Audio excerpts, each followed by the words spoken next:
And we're back. You're now tuned into the recap with the GoodFellaz podcast. You know how we do every week. We're chopping it up. We're breaking it down.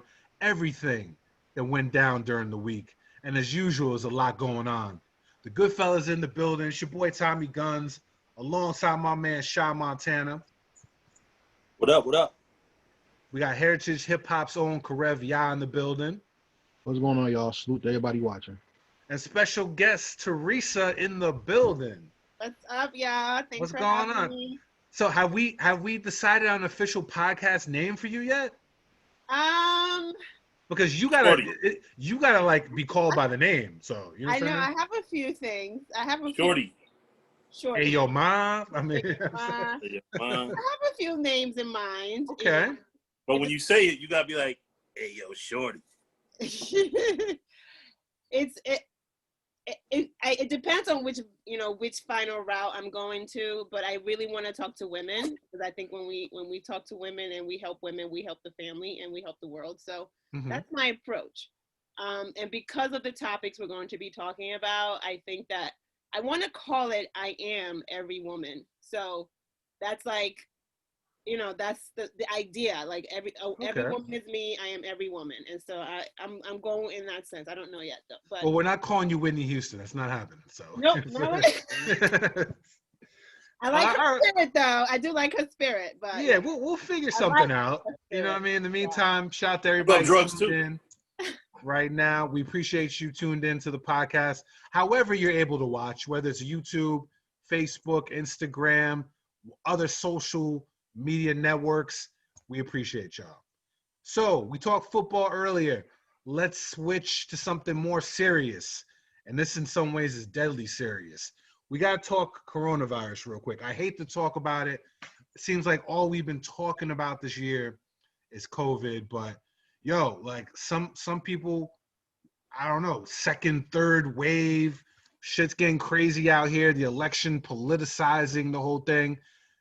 Yo, first things first, man. I mean, is it just us or is shit getting worse?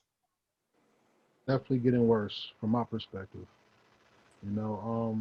Having COVID, period, my life has definitely changed in a number of ways, And I think the people who've had it before are scared of getting it again. And the people who are ignorant of getting it don't understand how tragic and life-changing it can be. And I'm not going to say I had the worst case of it. Thank God. But the simple fact of having it, and some people go through shortness of breath and some people are hospitalized. And when you talk about that, that's all physical. Nobody touches on the mental aspect of having COVID, because it definitely is something that it's like having a monster sit on your chest or sit on your brain and you can't move them. You know what I'm saying?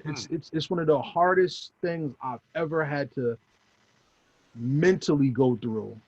Because you were thinking about your mortality, or because of your, you don't know which way you go with the disease process kind of thing? Because of the brain fog and the symptoms I did not have compared to the symptoms that I did have. Gotcha. Wow. So COVID is like trying to talk to your first girl, for all the men out there. I don't know about how the ladies go about talking to their first boyfriend or whatever. But as a man, right, when you want to talk to your first girl, you have an idea of how it'll go until actually you go through it. And then it's like, what happens next? You know what I'm saying? Or to put it the way Mike Tyson says, everybody has a plan until you get hit. Well, we always have, we have ideas like, oh, people will tell you, oh, you COVID, just take some black seed oil, take some vitamin C. Take vitamin C, get your elderberry up, get your all that, right? I do all that already and still got it. So maybe that's what edged out some of the symptoms. But one symptom nobody talks about is brain fog. And for anybody who doesn't know what brain fog is like what you make fun of people when they're old. And I'm not an old man. It's like when you're talking and your brain goes dead in an instant and you forget either what you said, or you have a personality break where you start either picking up on some other topic, or you just lose your train of thought and people think you're talking and they can't understand you, but you understand yourself because you think you make sense. That's one symptom I never hear anybody talk about. And I only been COVID free officially for, this is my second day, and I already had to go back to work.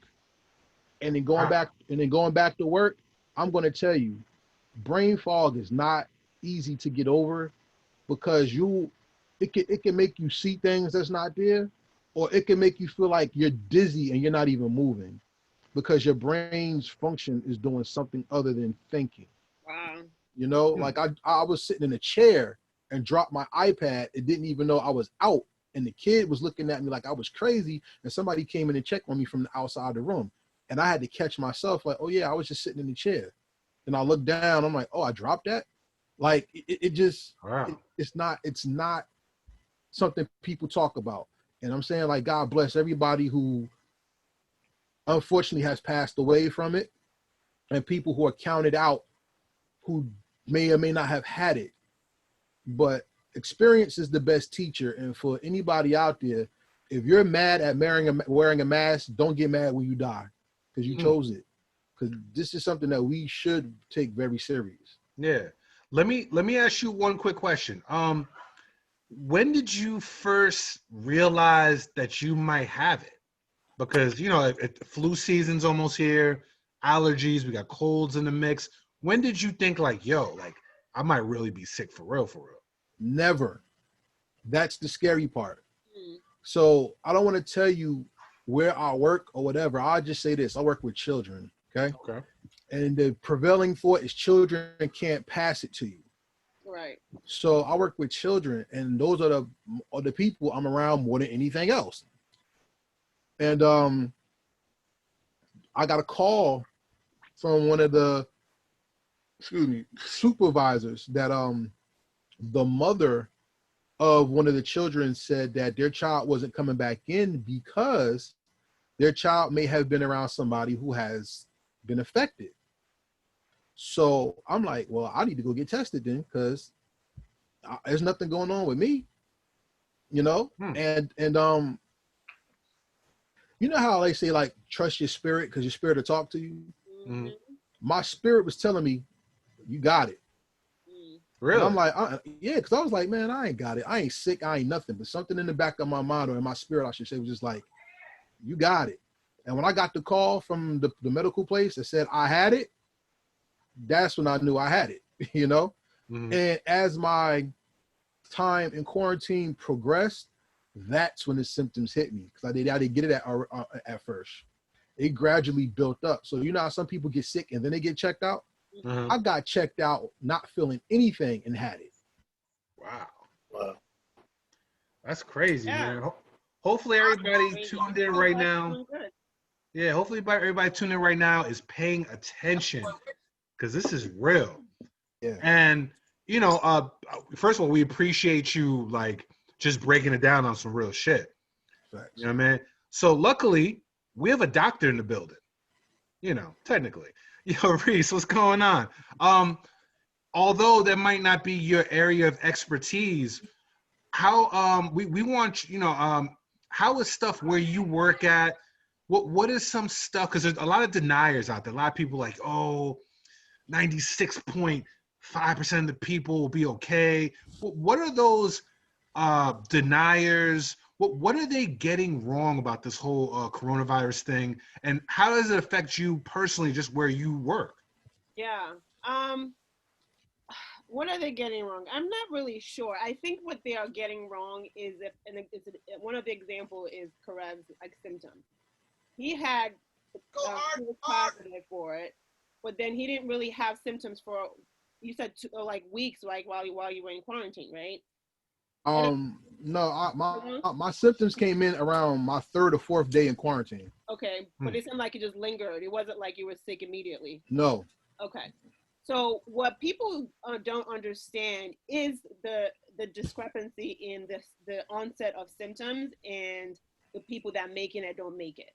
And so because some people may know someone that had the virus and they didn't really have any symptoms, they just don't think it's that bad. And they are readily wanting to believe that it's not that bad because it serves the purpose of them feeling like, I don't want to be in the house, right? it doesn't help that it's sort of a political statement because, you know, I feel like more non-Trump voters will wear masks versus Trump voters, right? Mm-hmm. But what people are getting wrong in the sense of why does it affect some people more than others, a lot has to do with the viral load of how much of the virus you get in how much of a time, right? And so in Karev's case, maybe the kid that he got it from didn't really have much viral load, so he was exposed to it, but it wasn't like a million copies of the virus that the body has to fight immediately. Versus someone that gets a little bit, someone just kind of coughed, but you were like 10 feet away. You only get a little bit of the virus, so it takes time for the virus to replicate and cause problems. So the discrepancy in, you know, the symptoms, onset of symptoms, severity of symptoms, depending on who you are, I think confuses people. But of course, politically, I mean, I feel like you can just someone is arguing about not wearing masks. I feel like they're fucking voters, so that's another thing. Where I'm at, so since from like August to maybe end of September, we had no cases. I'm an OBGYN, by the way. In my hospital, we didn't have any cases of pregnant ladies having COVID. Essentially, anyone that comes into the office, into the hospital, you get tested for COVID if you're admitted, at least for labor and delivery. 0 cases. And then in the month of October, we've had 5. That's like, it's coming back up because there was a time, March, April, May, we had many pregnant ladies. One of them died. We had multiple C-sections in ICU, you know, like just trying to save babies at 28 weeks or whatever. So it was really bad. And so for people to actually allow themselves or have this cognitive dissonance about the reality of COVID, it doesn't make any sense. This shit is real. I mean, people have died. I have colleagues that have it and they tell me a month they're still feeling like they have COVID. It's bad. I had one time, I actually had to tell off a patient. Well, maybe not tell her off. I really got to the point was basically saying, you really got to take this seriously. She was pregnant. She came in with chest pain. Without going too much in the story, she went to get her nails done at this like nail salon that was doing it on a DL. I'm like, is your nails that fucking important? Because now I have to come into your room, have all these like protective gear on just to take care of you. And then I have to go home, don't touch my child, go upstairs, take a shower. Like, you know, like people just don't take it seriously. And I just really wish that people will get it. It's fucking bad out there. Like anyone telling you that it's not that bad has not been in a hospital. My aunt had it. I had a friend whose mom died from this thing. It's fucking serious. I mean, I got really hyped now, but it's fucking serious, people. Stop making it seem like it's a political shit. It's not a political thing. Doctors are dying, nurses are dying, respiratory therapists are dying, frontline workers are dying. And dying is the worst thing that can happen. But now we're going to have textbooks in medicine that's going to talk about COVID pneumonia, COVID brain fog, COVID like pre-existing conditions is going to be in our textbooks. That's how bad this thing is. So y'all can just stop acting like wearing masks is like the worst thing that can ever happen. The same, you wear condoms, don't you? Wear your mask. Well, you're supposed to wear condoms. Okay, you want me to answer that question? I'm just saying, that's the easiest thing to compare it to. I'm sorry, I just got hot there. It's really hot out there. That's what I gotta say. Yeah. No, we appreciate that. Like I said, from a medical professional, not the Trump University medical professional either, by the way. We appreciate you just being candid. I got more to talk to you about, but I want to, Shah, what's going on, man? Not much, same old, you know. So what do you think about the whole coronavirus thing? Do you think it's exaggerated? Do you think it's real? Like, how has it affected your life personally? Do you know anybody who's had it? How has it affected you personally? Personally, I mean, the only way it affects me personally is because I take the precautions. I put a mask on. You know, I'm careful. You know, I try not to touch people. You know what I mean? I know people that have it or have had it. You know what I mean? One of my workers' wife just got it. One of my workers had it at the beginning of it. You know, so it is. I never was one of those that denied it. And you know me, I'm always up on conspiracy theories and things like that. At the same time, I'm a realistic conspiracy theorist. You know what I mean? And you know, it is something serious, and we gotta definitely take precautions, you know, to strengthen our body to be able to fight it to begin with. But you know, as Karev said, man, you know, he was already doing that, and it probably gave him an advantage that a lot of other people don't. You know, things are serious, like Teresa said. You know, you have to watch your diet. You have to, you know, you have to do things, you know, that strengthen your immune system. And it's still not guaranteed success. Sure. You know, so I do wear my mask. You know, I do, you know, try to take precautions. You know what I mean? And I have my black seed oil here. You know what I mean? Okay. You know, things like that. Why do you think the deniers or the people who try to play it off as if it's not that big of a deal, why do you think they do that? Like, are they brainwashed politically? Is it just like a complex where because they're over it, they want it to go away whether it does or not? Like, why do you think a lot of people are acting like it's no big deal? I think it's the same reason why you have people that will swear up and down that the earth is flat. Mm-hmm. You know, we know that the government is capable of lying to us. You know, we know that there's conspiracies, JFK, all this other stuff that has happened where the government has covered up things and lied. So it's not far-fetched that the government is lying. But at the same time, you don't want to be the one caught out there, you know what I'm saying, with something that the government or the truth might be out on it, and you're just sitting there denying it. Mm-hmm. You know what I mean? And that's the thing. You know, when a liar tells you something, you always want to be cautious because everything they say might not be a lie. So that's how I treat the government. Mm-hmm. True. Sometimes the best liars know how to put a little bit of truth in there. Yep. So, just either buried in the lie or, you know, just enough to get you hooked. Right. So that way the rest of the bullshit, you just fall for it. Mm-hmm. Yeah. That's what's up, yo. I respect that honest answer. Me, myself, I feel like something that a lot of people haven't really thought about or, especially the deniers, so to speak, is that we, as bad as it is and as fatal as it can be and all that, we don't know the long-term effects of it. So you could be sick, you can get over it, but what does over it mean? Are there lingering side effects? Is this something that's going to stick with you for the rest of your life? I've read stories about like some people have had brain damage, some people have had other organ damage. Matter of fact, on some hip hop shit, the rapper Scarface actually had it, and I think right now, yeah, he's on like dialysis at this point because it messed up his liver, I believe, kidney, or his kidneys. Yeah, his kidneys, like it affected him.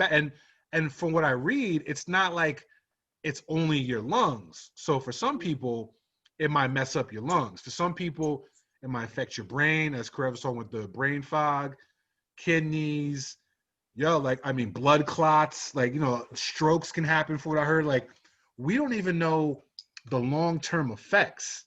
So for people to be like, yo, chill, 96%, of people like survive, like surviving and living with no symptoms or you know what I mean? Like there's levels to this because yeah, you survive, but damn, you on dialysis now, or half your lungs is like permanently fucked up, or all the or you had a stroke that affected something else, so now you're like 40, walking around like you 7. Like there's a lot of stuff we don't know. Exactly. So I get the whole COVID fatigue, but especially me being a parent.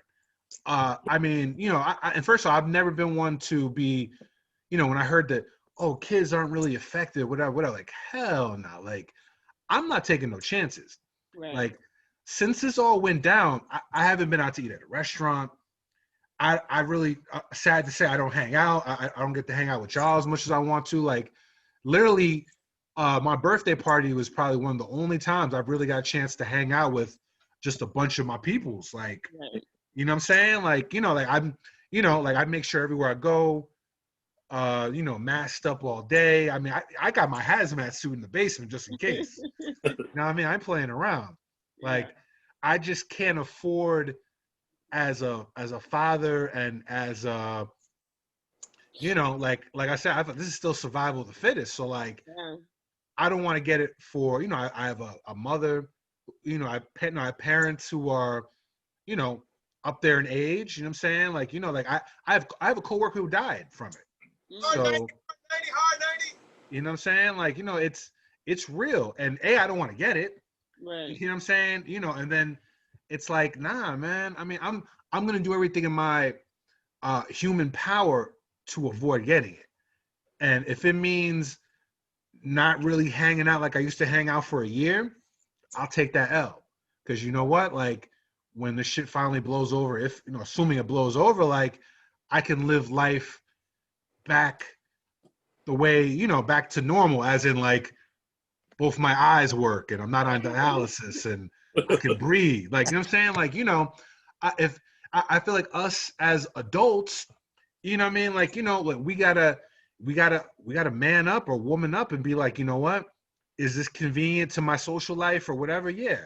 But am I doing the right thing for myself and my family? Yeah. You gotta balance it out, man. I mean, and then everybody out there who has been brainwashed into it being a politicized issue where, nah, chill, so-and-so says it's not a big deal, or they don't wear a mask, so I'm not wearing a mask, or it's some type of conspiracy. Like, I personally feel like y'all like the dumbest people, because it's like you're just like being led by a lie. It's one thing if like you take the necessary precautions and you still get it, you did everything in your power. Right. But if you're like our president, if you go out your way to be like, nah, F these masks, and then get it, man, you just stupid, yo. You know what I'm saying? Like, me personally, I feel like not only would I not want to get it, but I'd be afraid of like who I gave it to. Like, that's like the worst part. Like, damn, you getting like everybody's sick. I would take that as bad as actually getting it. I agree, because you don't know how the person you give it to is going to react, and God forbid they die from it. Yeah. So like, no, go ahead. Now I was gonna say, like, how serious I'm taking it. I haven't actually really seen my parents since probably March, because I'm afraid that I may have it on me or something. Like, they're older, you know what I mean? Yeah. And I've seen them per se, but like when I see my mother, I don't. Like, I usually give her a kiss on the cheek when I see her, you know what I mean? Mm-hmm. But now I'll blow her a kiss, you know what I mean? Mm-hmm. And, sometimes mail comes to their house, or sometimes they might cook something for me.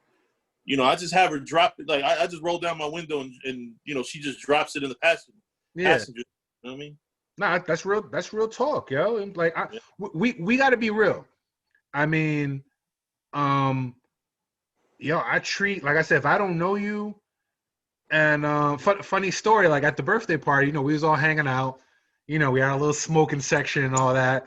Yeah. And I remember at one point I got entangled into the smoking section, and I thought about it like later after the party was over. I'm like, wait, I know that person, but I don't know that person so well. Like, yo.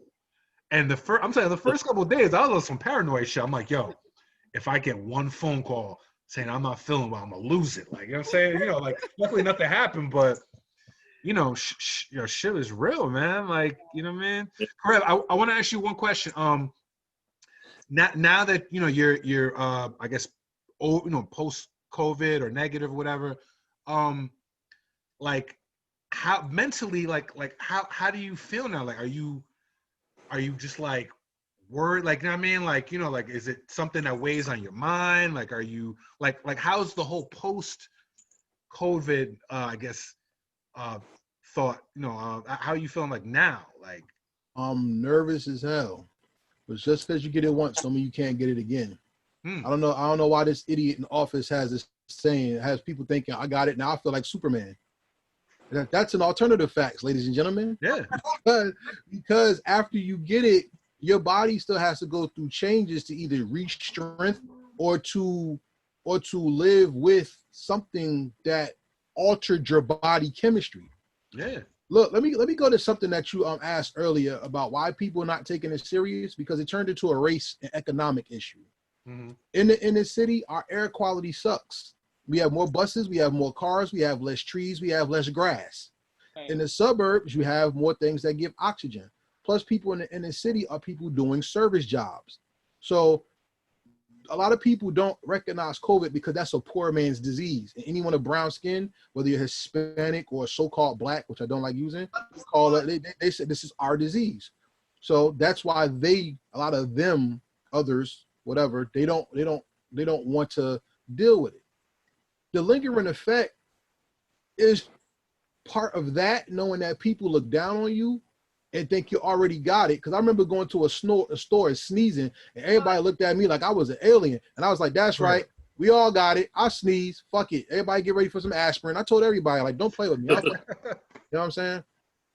But here's the thing that I want you to think about, Tommy, that, like I said, what hits me now is that I was prescribed medicine that some people didn't even get prescribed, that I know who have COVID. Really? So not everybody gets the same treatment. So I got prescribed zinc. I got prescribed aspirin, vitamin C, and vitamin D. One friend of mine, all he got was aspirin and medicine for diarrhea. Mm-hmm. Another one of my friends just got aspirin. And I know in certain places you have to tell people what you take or what you don't if you have any allergies to medicines and things like that. Mm-hmm. Here's the thing that most people don't realize. A lot of us are dehydrated because we don't drink enough water. And a lot of us are not taking in nutrition. We're taking in steroids or something to stimulate us. Like I think like the things that we eat, the fast food, those are stimulants. Those are not things for nutritional value.